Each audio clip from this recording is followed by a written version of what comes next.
All right, and welcome back again to the Paisan Sports podcast. Dante DePlacido joined as always by Zach Deliano, aka Zach Deal. So I gotta ask, what's the deal with the Phillies? I already did a what's the deal on the Phillies, but guess what? They still stink. I gotta do another one. What is going on with the Philadelphia Phillies? We've done so many episodes. Was that your What's the Deal last week, too? Yeah, I literally said that during the what's the deal All segment. right. I didn't hear you. I was over here managing, producing a little bit, making sure the You Facebook mean page was up and right. But I'm asking myself the same thing. They've made some trades around the trade deadline. The trade deadline is 6 p.m. tomorrow. So maybe some more trades will be flowing through. But they got rid of some familiar faces and brought in some new life that hopefully is going to spur the winning ways again. But as of right now, they're down in the dumps again. I mean, Zach Wheeler allowed 3 early home runs to the Yankees today, and then just had the bases loaded. Juan Soto comes up, hits a double, gets 2 runs in, and then another triple, and the game is now 7-2. So what's going on with the Phillies, Dante? Do you have an answer?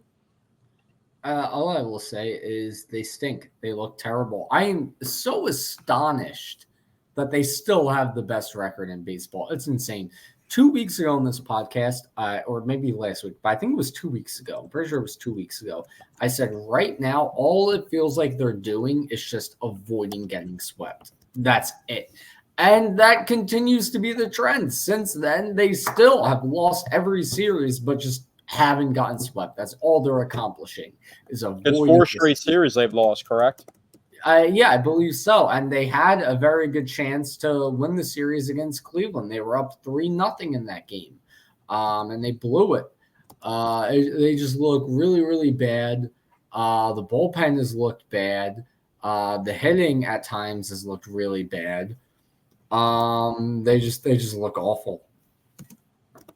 Yeah, they look really lackluster, and it's not just the pitching. It's kind of like one day the pitching's all right and keeps them in the game, and then they just can't hit it all, and then vice versa the next day. It's like there's no give or take. And today they got down in an early deficit to a team that can just really bomb home runs whenever they want to, and a good team who's also struggling themselves, but one of the better teams in the entire MLB. I think everybody can recognize that, even on the slump that the Yankees that are on. But I mean, when is this slump for the Phillies going to end? I don't know, but all I know is as I'm checking the schedule, they really need to get the chance to play a bad team to, get back into the flow of things. And I'm looking at the schedule actually. They have a really tough road trip coming up after this series against the Yankees. Um, Starting Friday, August 2nd, they head to Seattle for a 3-game series. Then they And head Seattle's talk about a team that's been aggressive at the trade deadline. Seattle's been yeah. the most aggressive team that there has been. A team that has really good pitching and doesn't really have the bats to match it. And their best player in Julio Rodriguez really hasn't had the season that he's wanted to have. But they went out and they got Josh Turner today, or Justin Turner. I mean, excuse me, Justin Turner today, and from the Blue Jays. And they also went out and Randy got Randy Rosarina. Rosarina, Yeah. who was somebody that could have been targeted by the Phillies too. But let's talk about who the Phillies brought in real Well, quickly. wait, hold on, because I want to finish with that run through real quick. So, the road trip coming up, they go to Seattle, 3-game series. Then they go to LA to face the Dodgers for a 3-game series. Then they go to Arizona to face the Diamondbacks for a 4-game series. So, for a team that's in a tailspin, they have a tough road trip coming up ahead. But then they get to come home. They play the Marlins in a 2-game series, and then the Nationals in a 4-game series. At this point, I'm expecting the road trip to go horribly wrong, but I'm just hoping that when they come back home after that and they face the Marlins and the Nationals, hopefully they can beat up on them a bit and get things moving back in the right direction. However, this schedule gets difficult again after that, but hopefully just beating up on a couple bad teams can help get things going again. But this should be the time where they're sharpening the tools in the tool shed. This should be the part of the season where they understand who they are and they're able to win games against teams that they're possibly going to see in the playoffs. That's including teams like the Arizona Diamondbacks that are fringe playoff teams and somebody that they saw last year that they weren't able to overcome. So as much as they can look forward to the Marlins in the National Series, and both teams have traded their best players around the deadline, just kind of dumping off and fire sailing everything and rebuilding.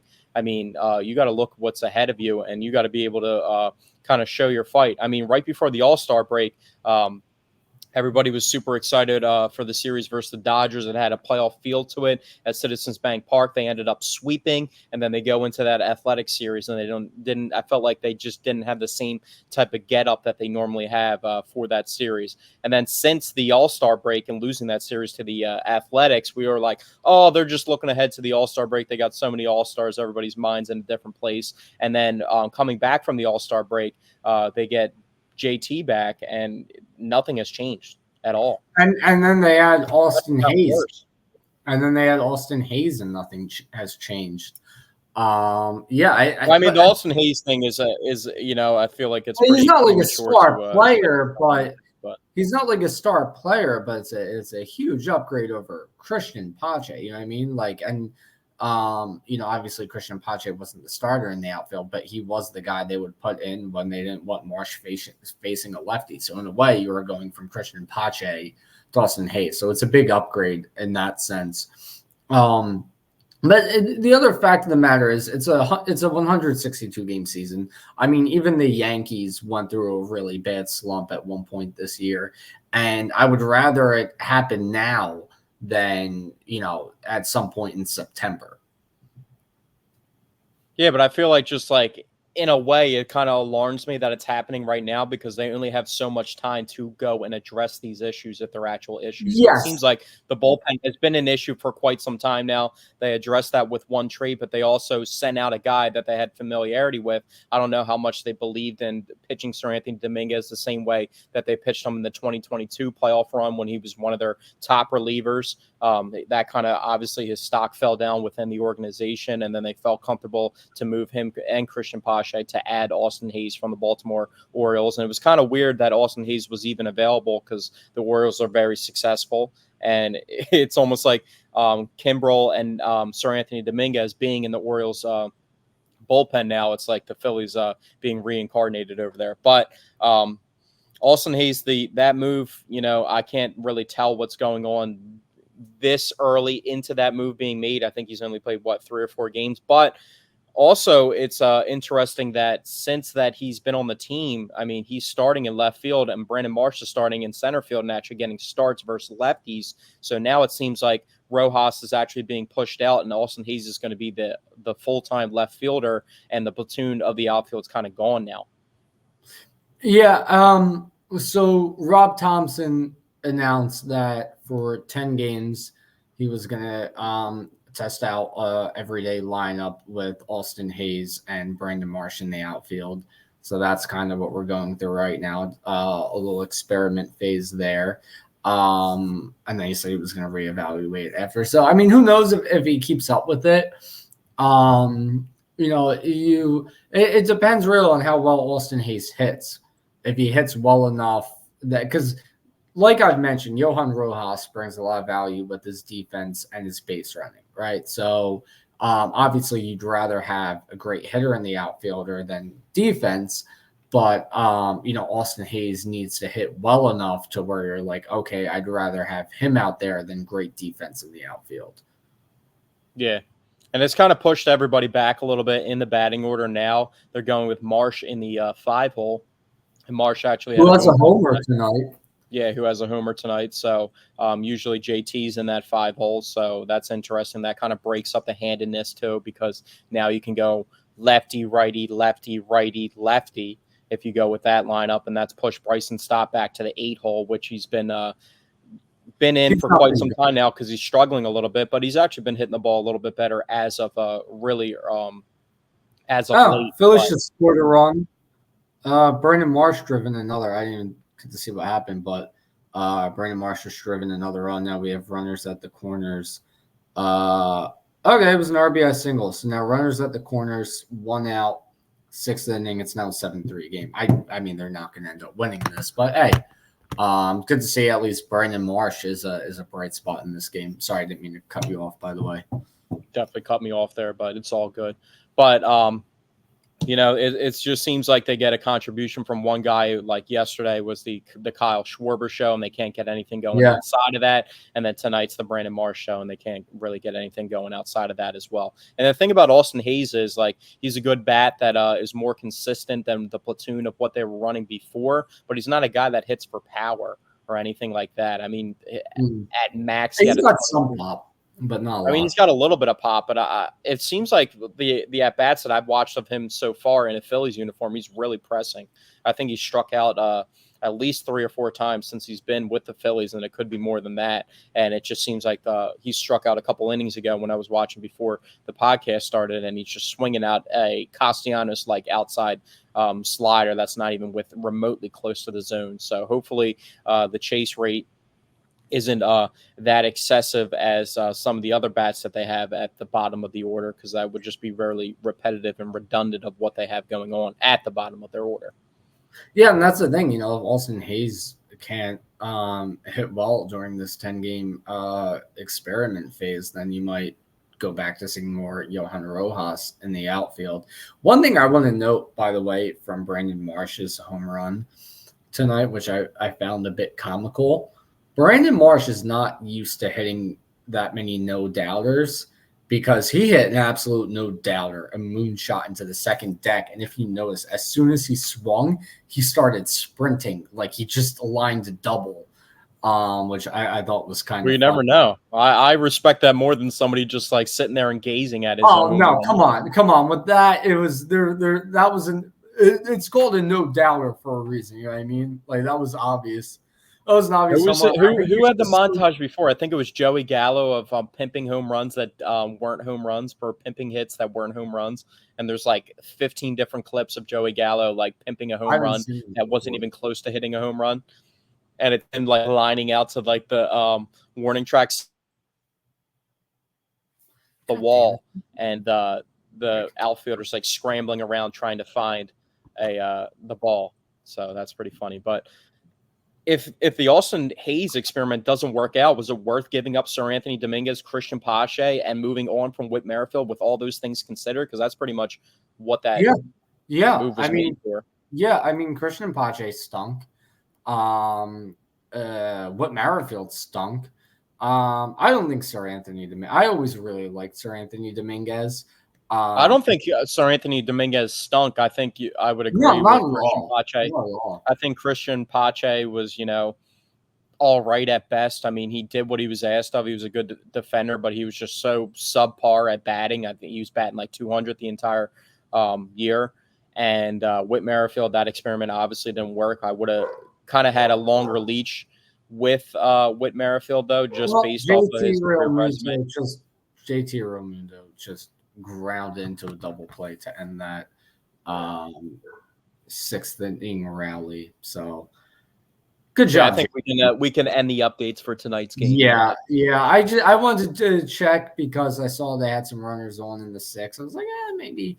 And they could have gotten something going, but JT grounded into a double play, so that sucks. But yeah, no, I mean, Sir Anthony, I always liked Sir Anthony. Like he was struggling a bit this season, but he still has quite the career ahead of him. When it comes down to it, like Sir Anthony Dominguez, I trust him more than Junior Marte. You know what I mean? Like somebody like that. So I kind of thought that was pretty surprising that they gave up 2 players in that deal, and it had 2 major league ready players. That was the most interesting part of the trade. It was all guys that actually play in the major leagues, not prospects or anything like that. But they did then go out and get Carlos Estevez. So you replace her. That was also an aggressive trade for somebody that has no years left to control. So he could just be a rental for the rest of the season.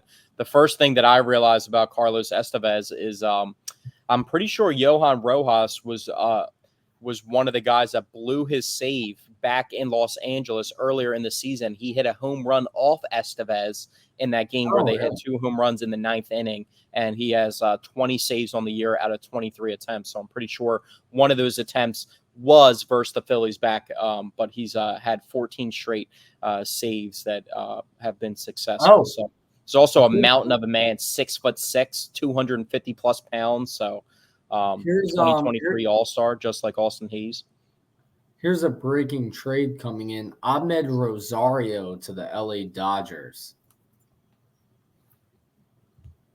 For I don't know. All I see probably is some prospects. Probably. So They got Dodgers. Tommy Edman today too, didn't they? Yeah. So Tommy Dodgers, Edman can play all over the place. Ahmed Rosario is a pretty decent infielder. So they're yes, definitely loading up. They're definitely loading up. I mean, also saw rumor trades that they could get Luis Robert, which that would just be OP, and I would be very upset with that because I mean, with Mookie Betts hurt right now, Freddie Freeman's not performing the exact way. I don't think the power numbers are there for what he's normally up to. But if you get that nucleus that they already have out there and you start adding some talented players around them, then the Teoscar Hernandez of the world don't have to do as much as they are being asked to right now, and that team could be really scary and good. So I still feel like the Dodgers starting pitching is a little bit sketchy. A little tad bit sketchy for my liking if I was feeling over there. So maybe they make a move for a pitcher, but that's something that you also have to consider with these trades too. Is you can't be making trades just with the assumption that if I don't trade from that, this team might get him. But you got to be wary of who's in the market for which players, because if you strike out or you're not aggressive enough and don't run up the price on something, maybe somebody gets a steal out there, and that could be it. But we gave up 2 prospects, top 15 prospects for Carlos Estevez. What did you think of that trade? Who did they give up in that trade? Which prospects? 2 pitching prospects. I got to look up the names real quickly. Yeah, I never actually looked at who they got in that trade. When I saw it, the prospects weren't announced. Let me see here. George Clausen and Samuel Aldgiri. Yeah, I mean, they're like 2 of the top 15 prospects in the board. I mean, like I said, for a guy that's a rental, that's an aggressive trade. Carlos Estevez definitely is good. I think Carlos Estevez is a better reliever and more so somebody that can see the 9th innings, and that's something that Sir Anthony couldn't do. But as of right now, it's a 1-for-1 swap, even though obviously that wasn't the exact trade, but that's what you've done with your bullpen. One guy's come out and one guy's come in. So I feel like there's still a lot of room there for them to dabble into possibly making some upgrades. Yeah. I mean, look, trade deadline isn't over yet. There's still other moves that could be made. Hopefully another move is made, because another move needs to be made, based on how they're looking right now. The other thing too is, I mean, they addressed, well, I guess they didn't really address the bullpen target, because they acquired a guy but got rid of a guy, so they didn't really do anything. They just swapped one guy for another. So they could always make another trade for another bullpen reliever, which I think at this point could definitely benefit them. I think the bullpen has looked shaky as of late. We haven't even seen Carlos Estevez in a Phillies uniform yet. He hasn't come out of the bullpen for us. Maybe we'll see him tonight. He's wearing number 53 and he's available tonight. So maybe the talks before the game were you could see him tonight, especially if the Phillies had a lead. But the Phillies don't have a lead, so they're not going to have a lead. So, yeah. He's more of a guy that comes in to ice the game for you as opposed to kind of just getting garbage time. That's more of a Junior Marte kind of role, you know what I mean? So, yeah. But is there anybody that was traded this weekend in a move that you kind of are jealous of, that you wish the Phillies would have pulled the trigger on? I mean, not really, because I just really wanted Luis Robert Jr. pretty much. If I did too, but then there was always possibilities that guys that you kind of didn't foresee being available. I mean, Tommy Edman is somebody that can play a bunch of different roles for you. Can play the outfield, can play the infield. I'm pretty sure he's a switch hitter as well. So that could have been definitely a nice upgrade to the lineup.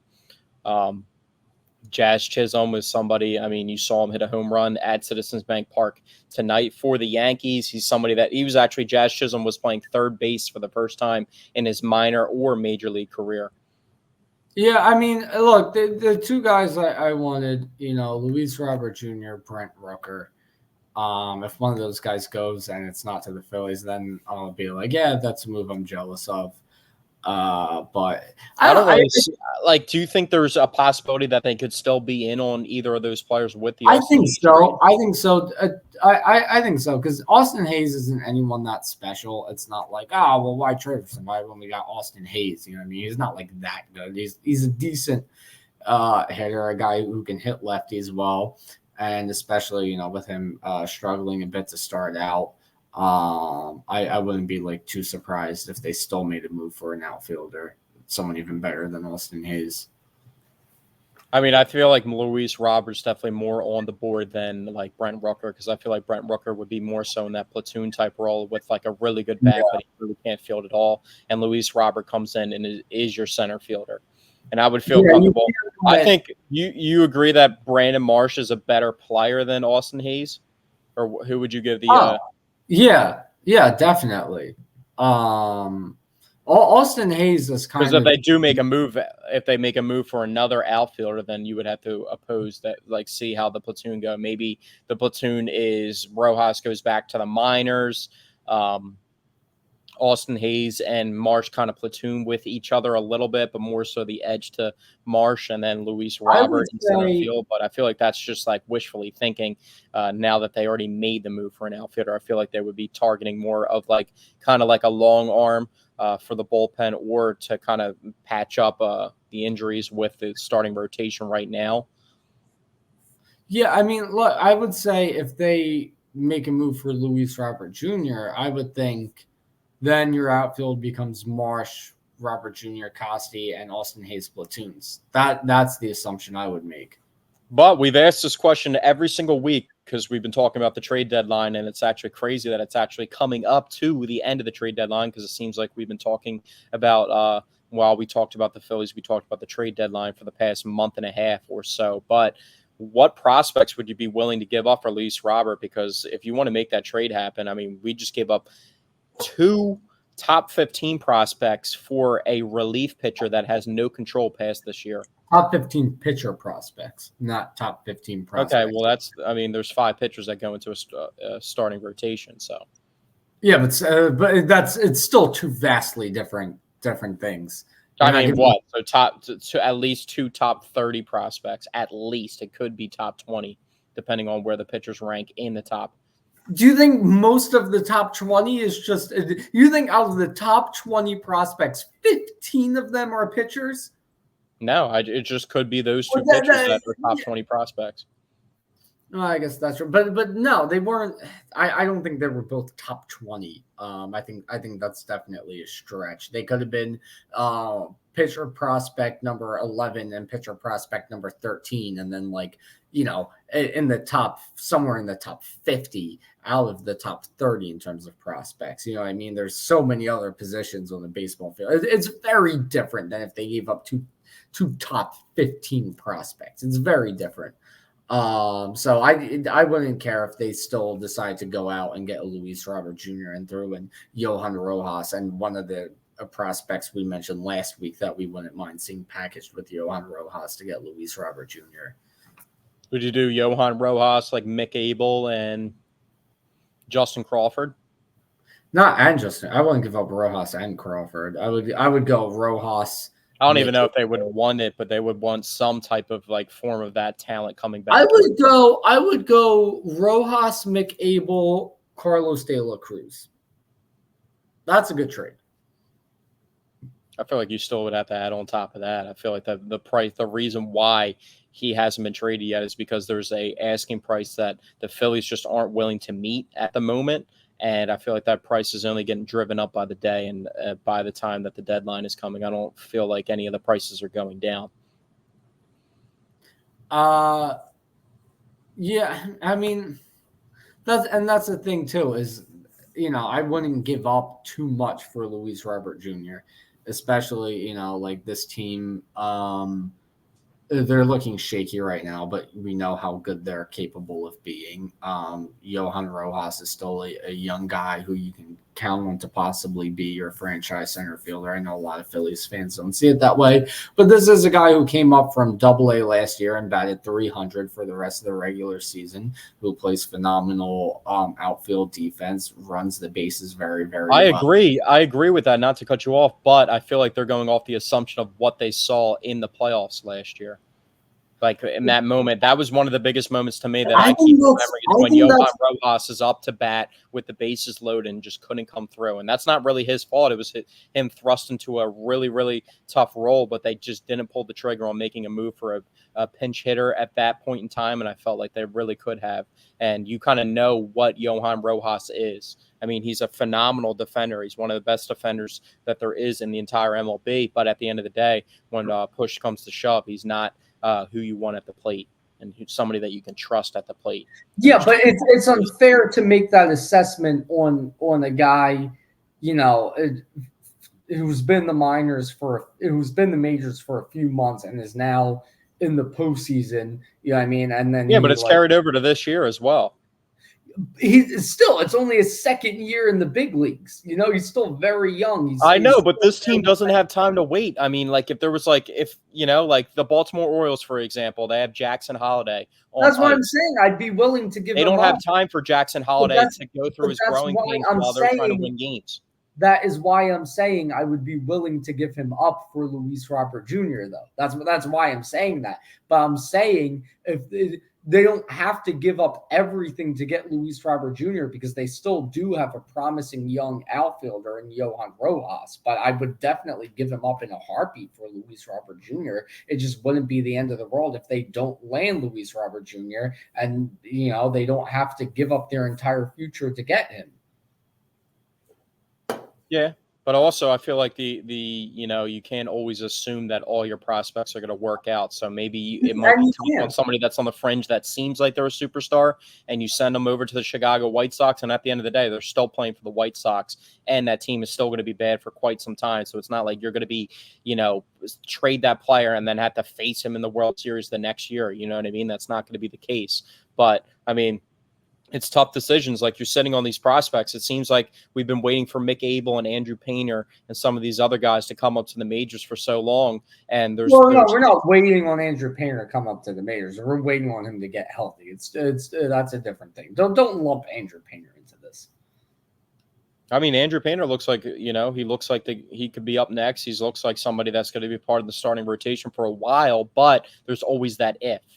Always will be that if there. Mick Abel is somebody that was highly touted as well, and he's just kind of like digressing and losing his stock, and he's somebody that could have been traded for Juan Soto this summer.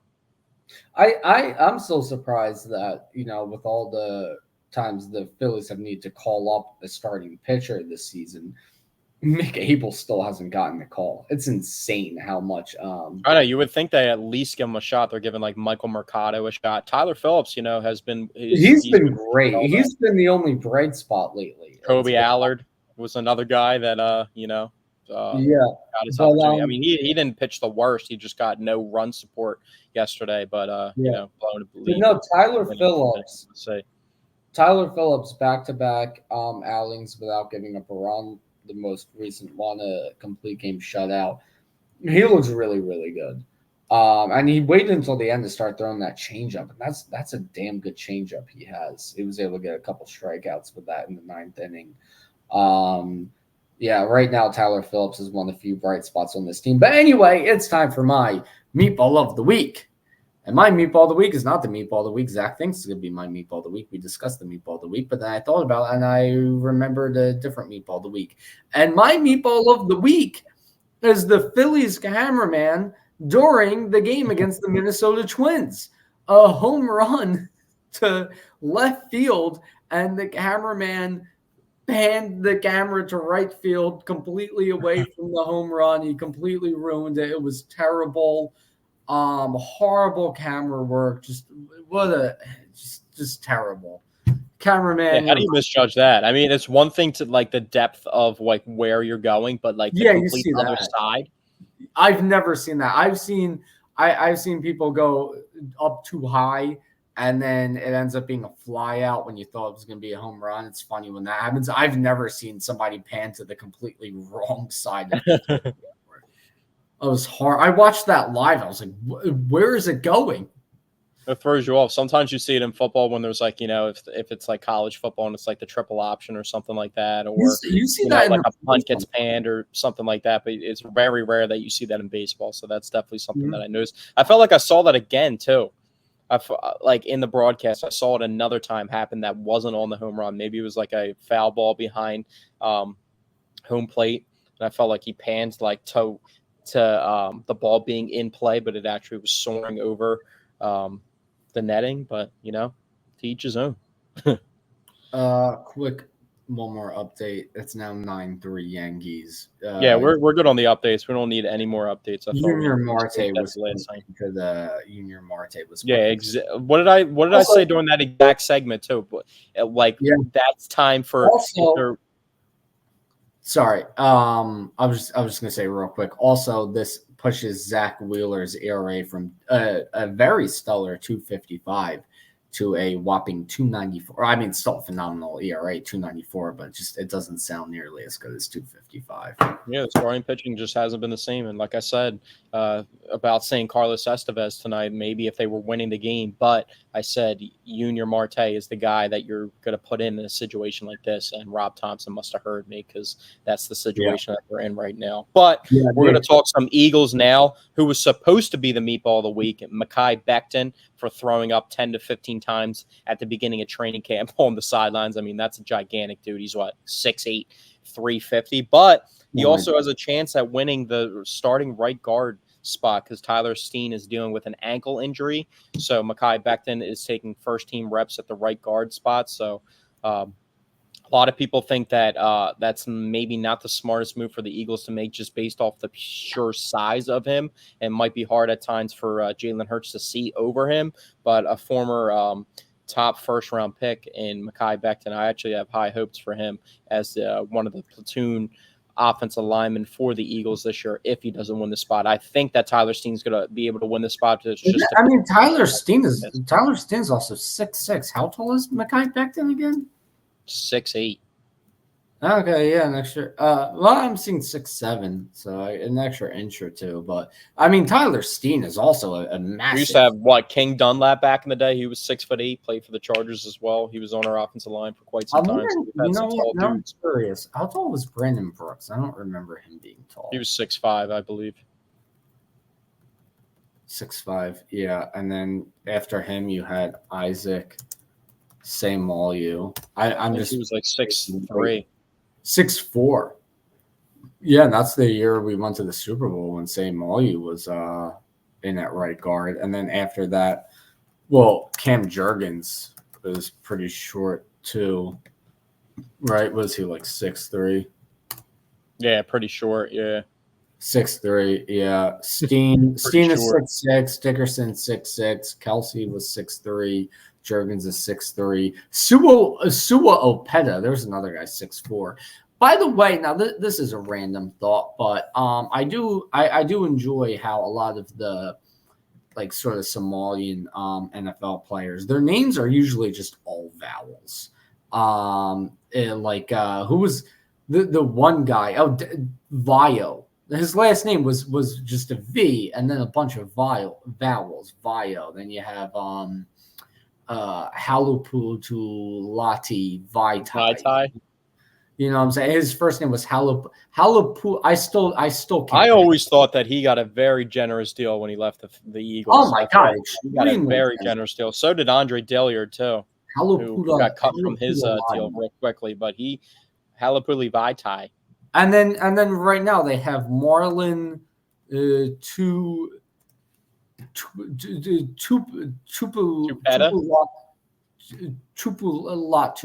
Marlon Tupu. I sound like Joe Biden right now.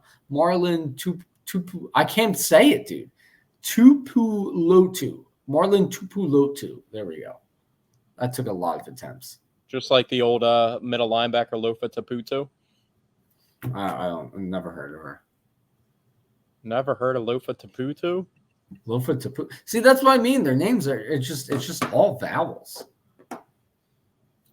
Speaking of names, who do you think is going to be the somebody that Eagles fans don't know of right now, but they will know of come mid-season?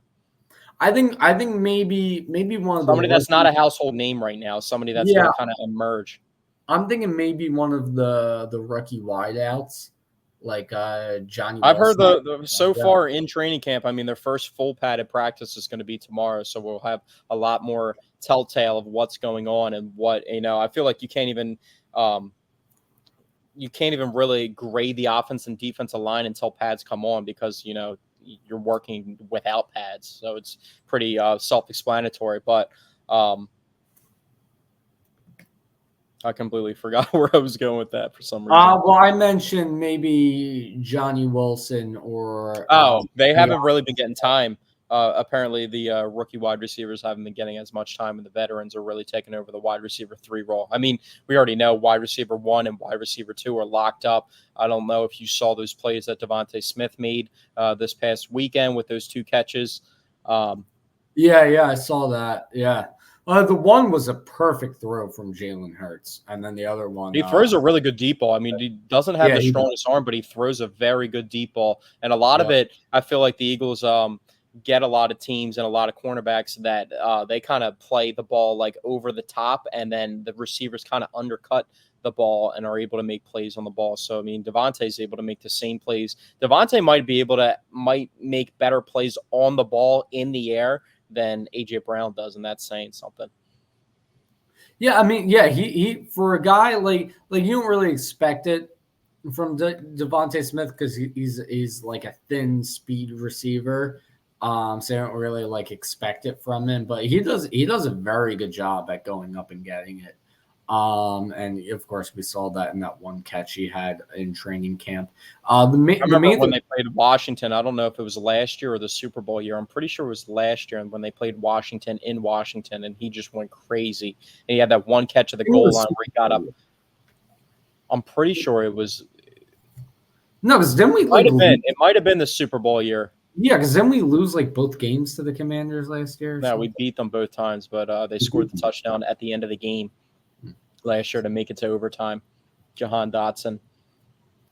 Oh yeah. That's For right. one game, the Super Bowl year is when they sacked Carson Wentz like 10 times in Washington, and then it was. Oh no, I thought. Well, when you say Super Bowl year and you're talking about Devontae Smith, I assume you mean the year they went to the Super Bowl in 2022. But the thing I wanted to talk about so far in training camp is I'm hearing the offense looks far different in terms of what they're doing offensively, in terms of creativity, in terms of pre-snap motion, and after having to suffer through a Brian Johnson year last season where every play was either a wide receiver screen, To an out to a old Julio Jones. yeah. So I mean, to hear that they're getting creative on offense, that is a very good sign. It is a good sign. I heard Jalen Hurts also is looking really fast too, so that's something that we talked Yeah. about where he has to get back to being that dual threat.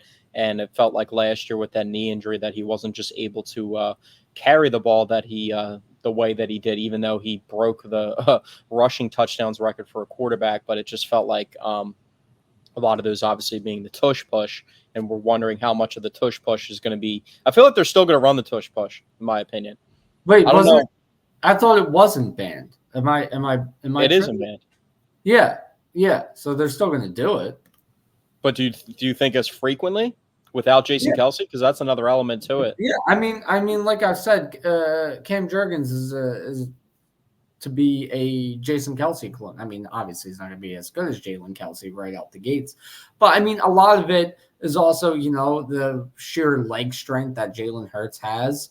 A lot of it is technique, and that play that they run. I think they're still going to do it very often. I think they're still going to be very successful with it. Definitely. I think the only thing that could really stop that is like what, a prime Vince Wilfork? Nothing can stop it. Like Nothing. you need like a prime BJ It doesn't- Raji or no, like a it prime doesn't Vince even Wilfork matter. or something. You could But I have feel like you can't pack enough guys, and at the guard you position. could have Vince Wilfork next to William Perry, and it's not going to stop it. There's just no. I mean, maybe with Cam Jurgens, but the 2023 tush push, there was absolutely no stopping. It doesn't The matter most who. effective play in the playbook, and it kind of like, were you getting tired of it at No, all?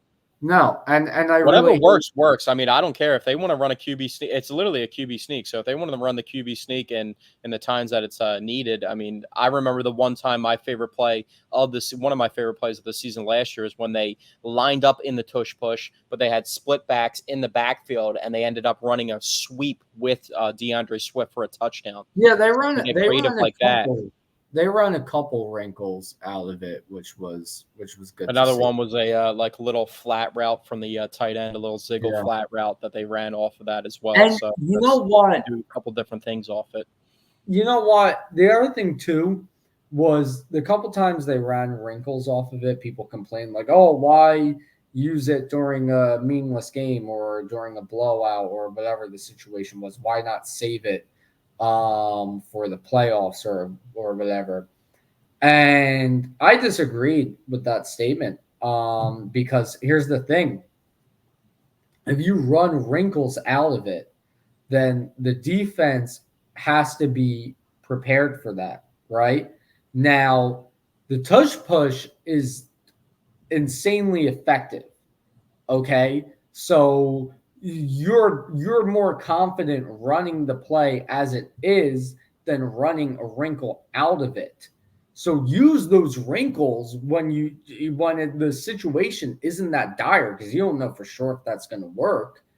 But and then those are the good times to run wrinkles out of it because then defenses know from when you did run wrinkles out of it that That's they need something to they had be to worry wary of. about.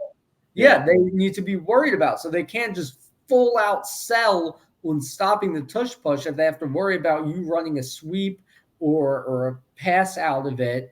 And then that will make the already super effective tush push even more effective because now they're worried about that.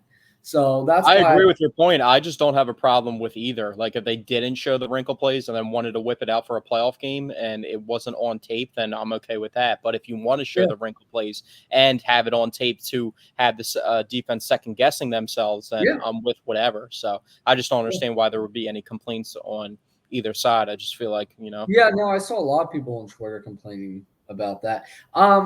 Another thing I want to talk about with training camp is speaking of new coordinators, speaking of, new offensive coordinator, offense looking better. I don't know if you heard, but Jordan Davis and Jalen Carter commented on Vic Fangio's defense, saying that they're enjoying it a lot better and it's much more similar to what they ran in Georgia. That's another good sign, especially when a lot of the guys on your defense were part of that Georgia defense. You have Jalen Carter, you have Jordan Davis, you have Nakobe Dean, you have Keeley Ringo, you have Nolan I just feel Smith. like this defense like fits their personnel so much better. Yeah. So when you Between not knowing like what like they had an issue finding what their personnel was last year, and they were trying to switch between two different coordinators, which is just I don't even know if we can get into that, just because that's just absurd in itself. That's an anomaly. You'll never see. You probably won't see for another 10 years another team switch their defensive coordinator while they're successful and above average playoff team. You'll probably won't see that again. The defense was really bad in all fairness, but not only did they switch defensive coordinators, but they were running a hybrid defense at that too. So it's like you already don't have a true identity on defense, and now you swap out your defensive coordinators. It was just a mess in general. So, now you bring in a very good defensive coordinator in Vic Fangio, a guy who likes to draw up the blitz, which is something they never did last year. Something they have never really done since having Jim Johnson as defensive coordinator. And Jim Johnson loved to draw up the blitz. The zone blitz was a Jim Johnson specialty, and it worked. So to bring in somebody like Vic Fangio, I feel very good about both of our new offensive coordinators going into the season. You want to hear a crazy stat that I remember from back in the day is Nakobe Dean had more sacks than Jalen Carter and Jordan Davis combined. Nakobe Dean's last year at Georgia. Really? He had like 7 sacks, and Jordan Davis and Jalen Carter, I think, accumulated 6 total. So if they're able to, that's if Nakobe Dean's starting at linebacker, but if they're able to draw up some blitzes, and that was also like the one good game that Nicholas Morrow had this year was versus the 49ers, where he had like 3 sacks in that game. Repeat that. Nicholas Morrow had that 3-sack game versus Washington. I remember this that, year, yeah. but that was like his one call to Was glory. it 4 sacks? I think it was 3. I gotta look it up. I thought I remembered it being 4. I think it was 3. He might have had a pick in that game too. But that's the other thing too. Is if you have a guy in the Kobe Dean it was that effective at blitzing from the linebacker spot, then that's another positive. Well, Devin White's done that his entire career too. That's one of the staples of his game, is being able to pass rush from the middle linebacker. Yeah, I think Vic Fangio is really going to play to the strengths of the personnel he has on defense. So I feel really good about the coordinators this year. I didn't even feel, and that's the thing too, is I didn't feel great about the coordinators going into last season. I wasn't fully sold on Sean Desai. I liked Sean Desai, but I wasn't like hype about him. I was not sold on Brian Johnson. We didn't really know much about him, but you bring a guy like Kellen Moore, who's had success as the offensive coordinator in Dallas, and then the Cowboys fans want to act like he's a bad offensive coordinator because Dak Prescott can't show up when the lights are bright. You know what I mean? I think Kellen Moore is going to do a fine job, and Vic Fangio, who I'm just overall a fan of. Well, that's something that last year there was a lot of unknown. There wasn't a lot of pedigree to the coaching staff outside of Nick Sirianni, what he's done in a short time. It was a 3-sack game. You were right. Yeah, 3 sacks. There's only 3 sacks on the season, actually. Yeah. I mean, both the linebackers last year, Zach Cunningham and Nicholas Morrow, had a couple good games each, but outside of that, there wasn't a sustained, something that you could look to. So, but getting back to the coordinators last year, going into the season, there was a lot of unknown. There wasn't a lot of pedigree. There wasn't a lot of history between the two coordinators. So you didn't really know what to expect. But now the Eagles made their effort to go out and get guys that are proven and have a lot of experience in what they're being asked to do. So one being a former head coach and the other being a candidate for head coaching spots, just not being able to land one so far. So, and a young guy in Kellen Moore, so he can really resonate and be able to connect with the players on offense. So, I mean, I expect big things from the offense. The offense is completely loaded on paper. I feel like the defense is the question mark, and I feel like the scheme and being able to know what they're about. And if they want to get back to the best brand of Eagles football that they can possibly put on the field, I think they need to get back to the identity of being a pass rushing team. And maybe this scheme that Vic Fangio is going to start here is the first start for them getting back on track in that department. I'm just looking. Trying to see if I can pull a stat on how often Vic Fangio blitzes. Okay. So this is from the past season, October 3rd, 2023. Vic Fangio's defense in Miami was blitzing 11th highest in the league at 29%. That's all I'm really able to find right now. I would love to see how often he was blitzing when he was in Denver, because I feel like he did a lot of blitzing over there. Also, in Chicago, even in San Fran, I feel like they used to blitz a lot over there. But I can't quite find that. And then I do want to see, in comparison, how often Sean Desai was blitzing, because God, we never blitzed. Really felt like broken down plays was more so of when sacks would happen out in space, of tracking guys down, and obviously from the down lineman, but nothing really as in like bringing a corner from the slot or bringing a linebacker up the middle and fading somebody into a zone. It was not really any of that going on.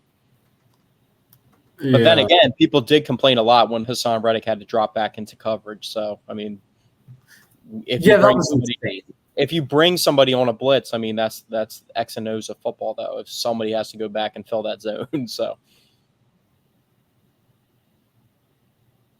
Yeah. So, I mean, A lot of positives to look forward to with the Eagles season coming up. I don't really see any like holes with this team or anything that there's not to like. The only I'm thing just really the biggest thing that I'm upset about is Cooper DeJean being injured for not being able to fight for a spot, whether it was at strong safety or the nickel position. yeah. Another thing is Quinyon Mitchell hasn't really been playing outside. It's been more so Isaiah Rodgers and Keeli Ringo. And I think Ringo has a really good shot to win that outside starting corner position. And then maybe Cooper DeJean fights for that strong safety in the nickel position. And then Quinyon Mitchell starts off a nickel and then maybe goes outside. But I feel like there has to be a way that the Eagles can get Darius Slay, Cooper DeJean, Keeli Ringo, and Quinyon Mitchell all on the field at one time consistently. See, that's the thing is they just have so many different guys in the secondary. I think it'll be really interesting to see how it. And I'm shapes. not even against Reed Blankenship. I'm not the biggest fan of Reed Blankenship. I just think there's limitations to his game. He's not my favorite player by any stretch of the imagination. I don't think he's a starter. But I mean, even if you wanted to keep Reed Blankenship on the field, maybe you put him at sub linebacker and then. Well, I was just about to say I only want to see Reed Blankenship on the field if he were to be playing linebacker. Like, I feel like that is the position he should be at because he's so good at playing inside the box. You know, when he's inside the box, he's terrific. And I actually like watching him play. When he's out there, you know, like running cover 2 and he's out there deep. It's a disaster. It's absolute disaster. So that's why I don't really like Reed Blankenship because he's just such a liability out there in that respect. But if you can get him more consistently matching up with just put him at linebacker. Just put him at linebacker. If you can get him more consistently having a matchup with like a tight end rather than trying to cover wide receivers down the field, I mean it's still a mismatch, but more so in the box if that was his cover responsibilities.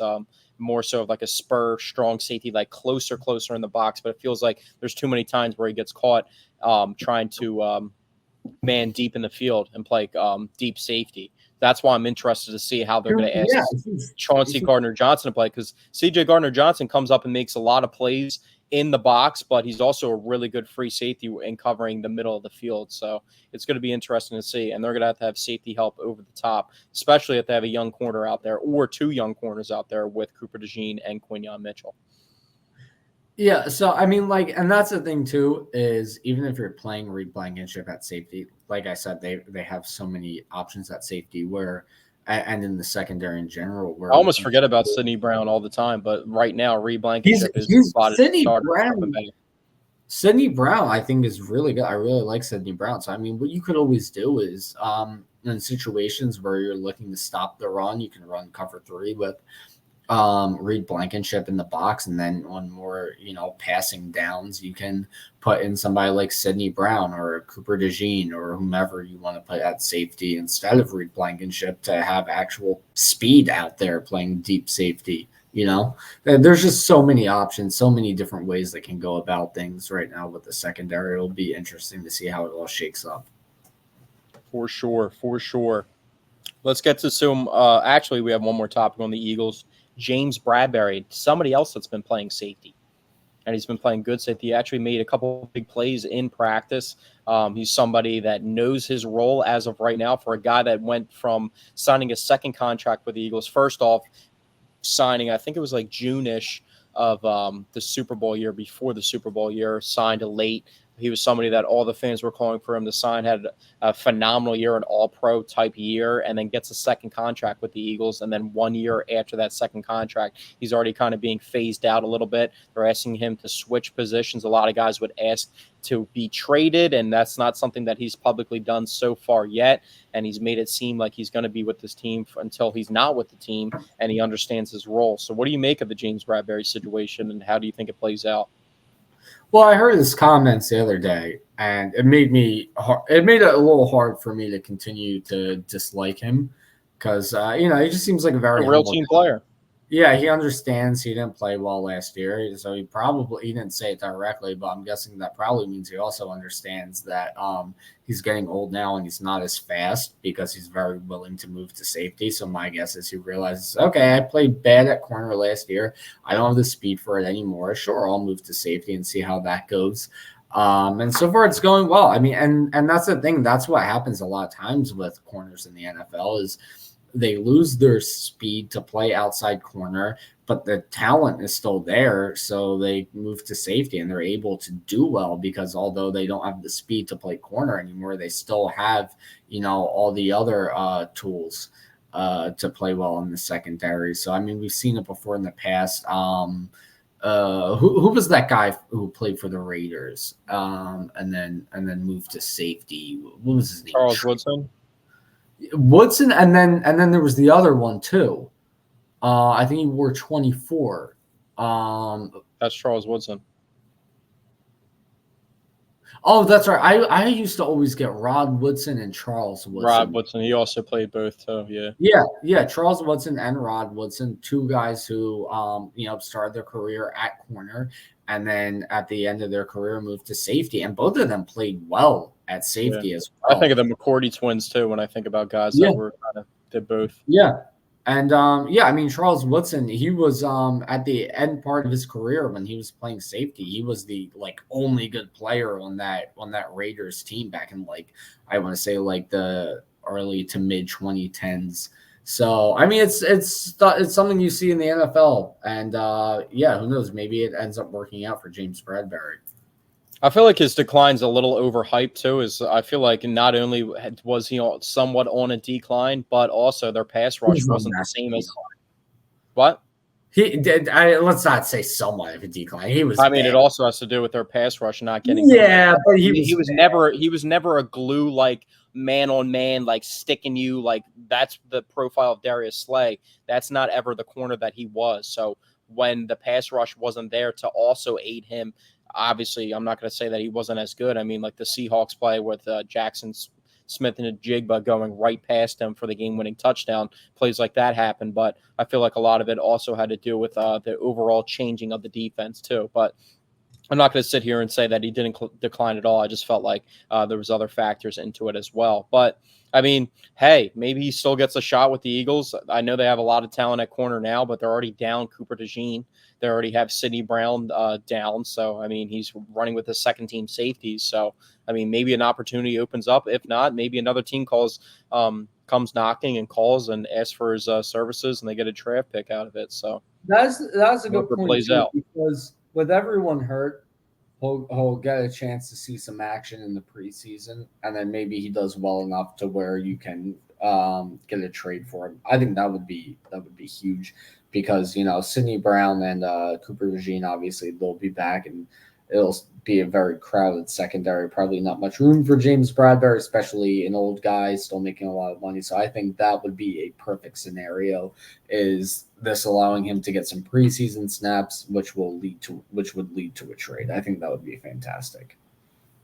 For sure. We'll see how it shakes up over the next couple weeks with more Eagles news coming in. But lastly, we're going to touch on some Team USA basketball. I don't know if you were able to watch the Serbia game on Sunday, but it seems like Team USA basketball is leaning on their veterans. Yeah. I mean, Embiid. I didn't get a chance to watch it, but I saw Embiid only played 11 minutes in that game. Jason Tatum didn't play at all.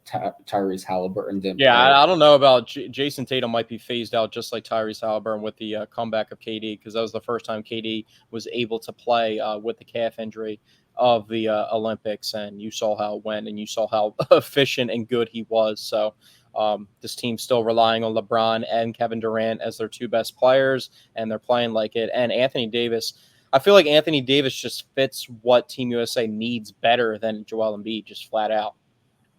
Yeah. It's just Embiid's a better overall player than Anthony Davis, and Anthony Davis is really good in his own right there, top big men in the league, those two, and Jokic, and a couple other names that you can put up there. Bam Adebayo is up there as well, but Bam Adebayo and Anthony Davis are fully sold on being a defensive stopper first, and I feel like Joel's still trying to play more so of how he plays with the Sixers, where he's trying to Yeah, get like touches on offense and like he's not playing as good a defense as Anthony Davis is. Yeah, that's the thing. I mean, like Embiid plays a very different brand of basketball where in regards to him being on the Sixers, where the offense revolves around him. It kind of starts with him taking the ball top of the key. You kind of play off of that. So when you go on to Team USA, where you're surrounded by a bunch of star players, and they're all much faster, more athletic. Everybody's kind of just moving the ball around. That style of Joel Embiid play kind of doesn't really fit in with that.